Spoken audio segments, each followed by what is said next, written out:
ప్రస్తుతం ఓ పక్కన ఇరాన్ మొన్న ఇజ్రాయెల్కి హెచ్చరిక జారీ చేసింది, ఎంత చూస్తాను నీ సంగతి తెలుస్తామని చెప్పేసి.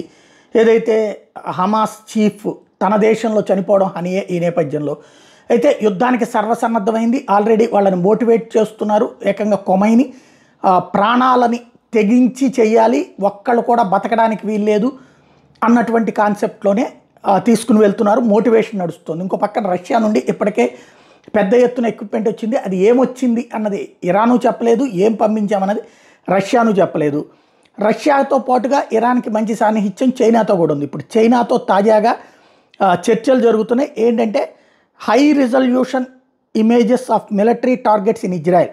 ఇది ఇరాన్ చైనాను అడుగుతోంది. తమకి surveillance and intelligence including high resolution images of military targets Israel అన్నీ ఇవ్వాలంటే అక్కడ తాము యుద్ధం ప్రారంభించాక ఇరాన్ దగ్గర ఈ సదుపాయాలు లేవు.